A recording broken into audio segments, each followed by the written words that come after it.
আরেক গ্রুপ আছে, তারা বউকে নিয়ে সেলফি তুলে, ফটো তুলে এটা ফেসবুকে আপলোড করে। আর কি জঘন্য ফিতনা আরম্ভ হয়েছে। আগে ছিল ট্রাভেল ব্লগ, ফুড ব্লগ, এখন হাজবেন্ড ওয়াইফ দুইজনে মিলে ভিডিও করে এরপরে ব্লগ আকারে ফেসবুক, ইউটিউব, টিকটকে আপলোড করে। এটা হলো কাপল ব্লগ। এটা চাচারা এই ওয়াজ বুঝবেন না, যুবকরা বলছে। কি যুবক ভাইয়েরা আসে না?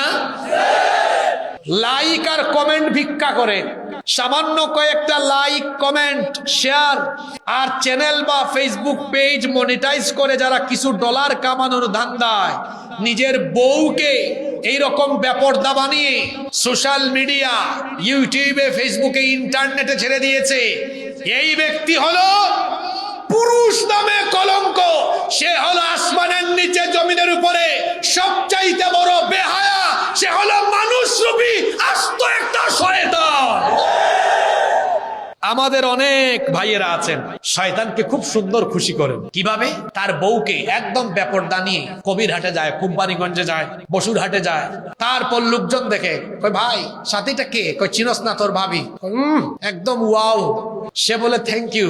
আপনার বউয়ের নাক কেমন, ঠোঁট কেমন, গাল কেমন, হাত কেমন, পা কেমন, আর কিছু বললাম না, সব কেমন, এটা যদি পাবলিক দেখে মজা নেয়, আমি তো বলবো আপনি রুচিহীন, ব্যক্তিত্বহীন এমন এক ব্যক্তি।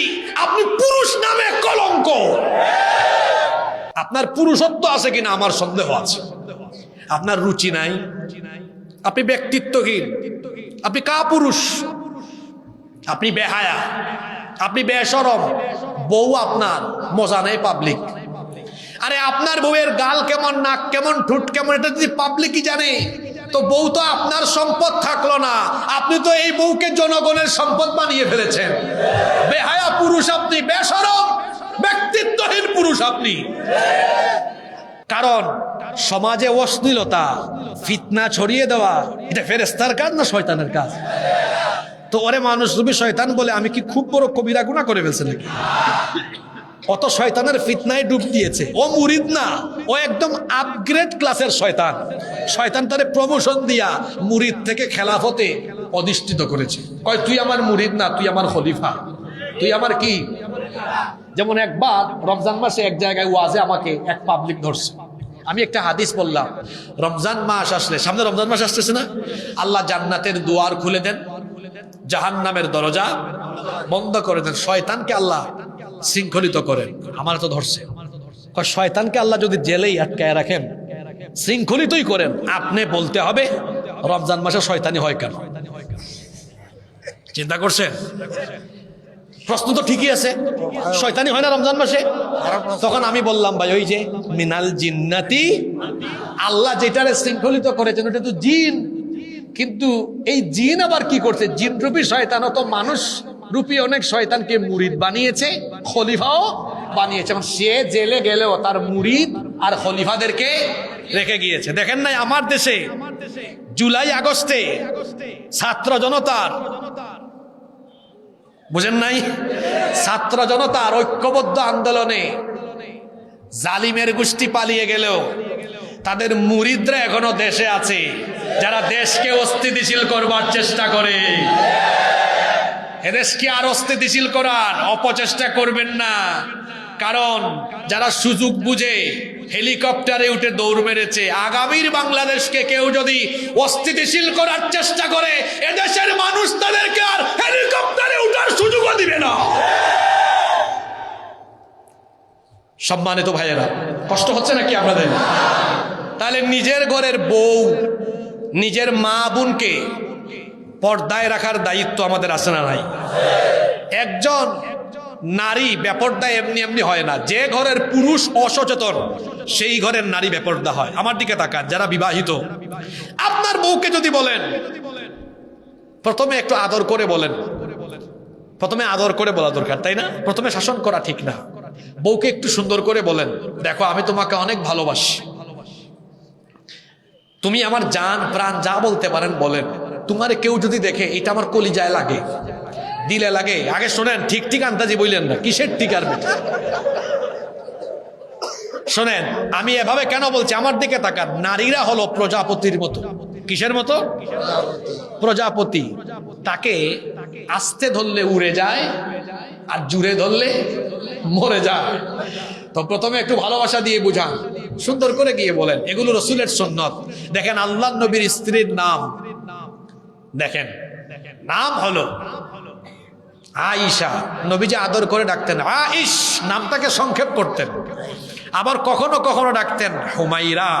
নবীজির ভাষা বাংলা ছিল না আরবি, আরবিতে বলতেন হুমায়রা। কি রোমান্টিক শব্দ, এটার বাংলা অর্থ হলো লাল সুন্দরী। যদি নবীজির ভাষা বাংলা হতো আর কি, তাহলে তিনি এভাবে বলতেন কৌ গো আমার লাল টুকটুকি বউ। সুবহানাল্লাহ পড়বেন না? হ্যাঁ, রসুল কিভাবে তার বিবিদের সাথে ব্যবহার করতেন। আর আমাদের দেশের মানুষ বিয়ে করার পরে বউর সাথে খাটাসের মতো, ঘরে ঢুকেই বলবে এ আবুলের মা তুই কই। তারপরে বসুরহাট বাজারে, কবিরহাট বাজারে ব্যবসা করে। তো বউ দুপুরবেলা ফোন দিয়েছে, কি গো তুমি খেয়েছো? ফোন দেওয়ার টাইম পাস না। বউয়ের সাথে গরম ভাষায় কাপড়ের ব্যবসা করে। কিছুক্ষণ পরে আসছে এক বোন, এসে বলতেছে ভাইয়া হিজাব আছে? আসসালামু আলাইকুম আপু, আসেন, খুব ভালো ভালো হিজাব আছে। বউয়ের সাথে গরম আর পরনারীর সাথে নরম। আমি হাসানোর জন্য বলেছি না, কথা বাস্তব। জোরে বলেন। আপনার বউ ফোন দিয়েছে, কাস্টমার থাকলেও বলবেন 2 মিনিট আমি আসতেছি, আমার জান ফোন দিয়েছে, বাইর হন। গিয়ে বউয়ের সাথে 1-2 মিনিট সুন্দর করে কথা বলেন। হাজবেন্ড ওয়াইফের মধ্যে ভালোবাসা থাকলে এই ঘরে বরকত দেন কে? তো বলছিলাম বউকে আগে ভালোবাসা দিয়া বুঝান, তুমি আমার জান কলিজা। হ্যাঁ, তোমারে কেউ দেখলে আমার খারাপ লাগবে, বুঝো না, আমার কলিজা ছিদ্র হয়ে যাবে একদম। আমি চাই কেউ তোমাকে না দেখুক। তুমি ঘর থেকে যখন বের হবা আমি তোমাকে বোরখা কিনে দিব, আমি তোমাকে নিকাব কিনে দিব। আপনি যখন এই লাইনটা বলবেন না, তোমারে কেউ দেখলে আমি পাগল হয়ে যাব, আমার কলিজা ছিদ্র হয়ে যাবে, খালি বলে দেখেন, তার এক্সপ্রেশন দেখবেন, পাগল হয়ে যাবে, আপনাকে আরো বেশি ভালোবাসা দিবে। ঠিক কিনা? আপনি তো খাটাসের মতো আচরণ করেন।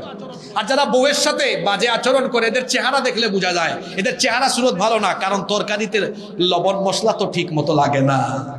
আপনি বউকে ডিস্টার্ব করবেন, বউ বলবে রাখ, তোরে বুঝাবো মজা, তরকারি কেমনে মজা হয় বুঝাবো।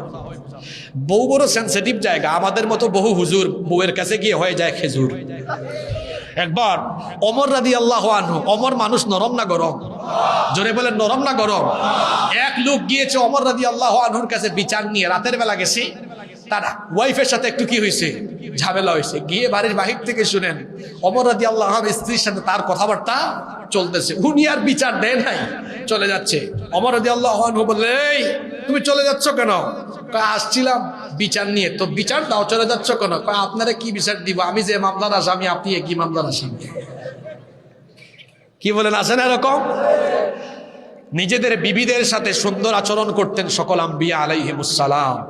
প্রথমে বউকে বুঝান, বুঝানোর পরে কিছু আছে আবার একটু ঘাউরা, ঘাটতেরা, বুঝে না, তখন একটু বলেন এই খবরদার, ঘর থেকে বেপরদা হয়ে বের হবে না। আপনি ঠিক থাকলে বউয়ের ঘরের বউ সে বেপরদা হয়ে বের হতে পারবে? তবে মনে রাখবেন, শাসন আগে নয়, ভালোবাসা আগে। ভালোবাসা দিয়ে শুনে না, একটু গরম হওয়া দরকার আছে না? তবে আমার বিশ্বাস গরম হওয়া লাগবে না। আর এমনিতেই তো নোয়াখালী এটা আলেমুল আমার দেশ, আর নোয়াখালীর মেয়েরা এমনিই ভালো। যদি কেউ এরকম থাকে একটু সুন্দর করে বুঝায় বলবেন, দেখবেন আপনার আরো বেশি খেদমত করবে, ঠিক হয়ে যাবে ইনশাআল্লাহ। যে পুরুষ তার ঘরের নারীদেরকে বেপরদায় রাখে, এই পুরুষের নাম হলো দাইয়ুস। এই পুরুষের নাম কি? দাইয়ুস। কোনোদিনও আল্লাহর জান্নাতে ঢুকতে পারবে। এজন্য আমরা আমাদের ঘরের নারীদেরকে পর্দায় রাখবো, পারবো তো ইনশাআল্লাহ? কষ্ট হচ্ছে নাকি আপনাদের? বাকি 2টা পয়েন্ট বলে মোনাজাত পর্যন্ত আমাকে সুযোগ দিবেন তো আপনারা?